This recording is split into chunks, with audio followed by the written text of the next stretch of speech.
Halo, teman-teman mahasiswa Teknik Informatika Universitas Negeri Gorontalo. Hari ini kita akan membahas topik yang sangat menarik dan relevan untuk kalian, yaitu cloud computing atau dalam bahasa Indonesia disebut komputasi awan. Bayangkan cloud computing seperti kos-kosan mahasiswa, tapi bukan sembarang kos-kosan. Ini adalah kos-kosan yang punya fasilitas super lengkap, mulai dari dapur bersama, ruang belajar, sampai tempat nongkrong yang nyaman. Nah, tanpa berlama-lama lagi, yuk kita mulai. Data Center Technology. Pertama-tama mari kita kenalan dengan Data Center Technology atau teknologi pusat data. Pusat data ini seperti kampus IT yang mengelola sumber daya komputasi secara terpusat. Di sini ada server, penyimpanan data, dan komponen jaringan. Sama seperti kita yang suka hemat dan efisien, teknologi ini membantu perusahaan mengelola IT dengan lebih baik dan aksesibilitas yang lebih mudah untuk personil IT. Bayangkan punya perpustakaan yang bisa diakses kapan saja tanpa harus datang ke kampus. Keren kan? Keuntungan data center. Ada banyak keuntungan punya data center. Pertama, ada cadangan power supply yang bisa diandalkan saat listrik mati. Ini seperti punya genset di kos-kosan, jadi kegiatan tetap jalan meskipun listrik mati. Kedua, ada replikasi data di beberapa mesin, mirip dengan backup tugas kuliah di beberapa tempat supaya nggak hilang. Selain itu, suhu mesin di data center juga terkontrol, jadi mereka lebih awet, seperti menjaga laptop tetap adem biar nggak cepat rusak. Dan yang nggak kalah penting, mematuhi hukum jadi lebih mudah. Peraturan atau regulasi terkait IT bisa lebih mudah diimplementasikan di lingkungan yang terkontrol seperti data center. Virtualization atau virtualisasi. Selanjutnya ada konsep virtualization atau virtualisasi. Virtualisasi ini membuat sumber daya fisik IT seperti server, storage, dan jaringan bisa dibuat versi virtualnya.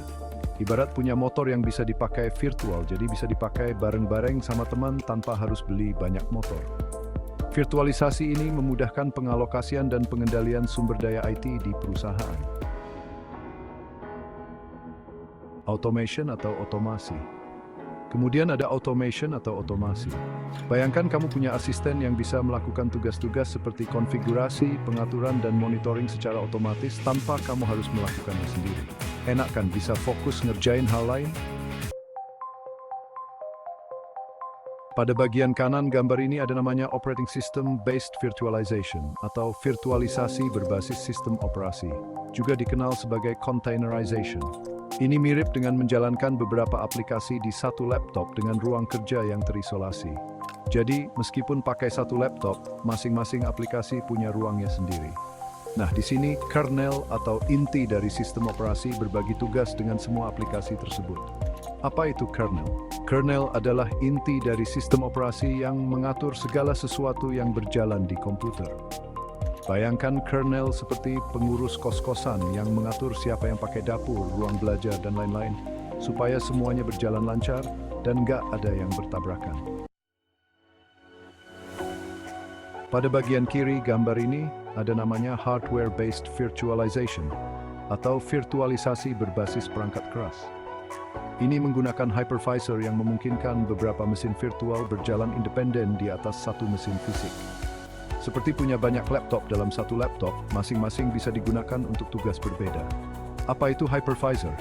Hypervisor adalah software yang memungkinkan menjalankan beberapa sistem operasi di atas satu perangkat keras fisik. Bayangkan hypervisor ini seperti ibu kos, yang membagi kamar di kos-kosan agar bisa ditempati banyak penghuni tanpa saling mengganggu.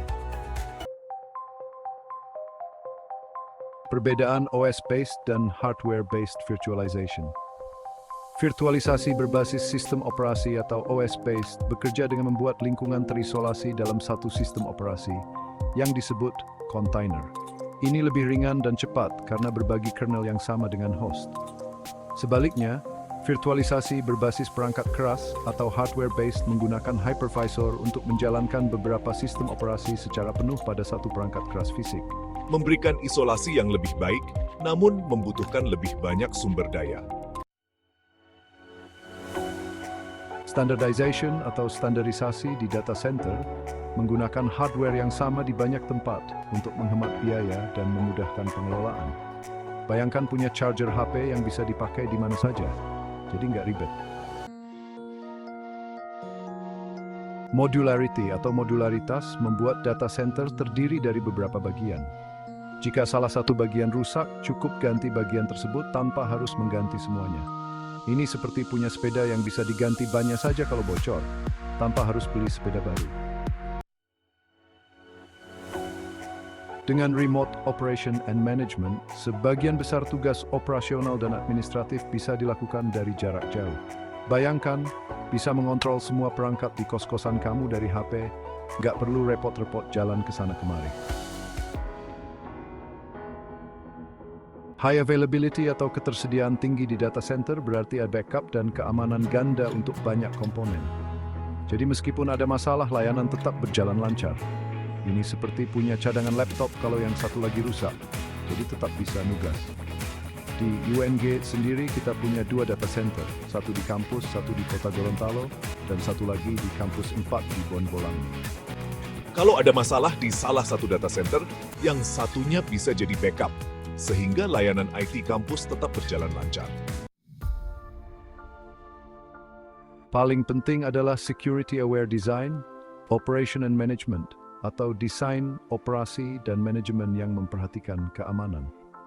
Data center harus memprioritaskan keamanan di semua tahap, mulai dari perancang operasi hingga pengelolaan. Sama seperti menjaga password email kamu supaya nggak gampang diretas.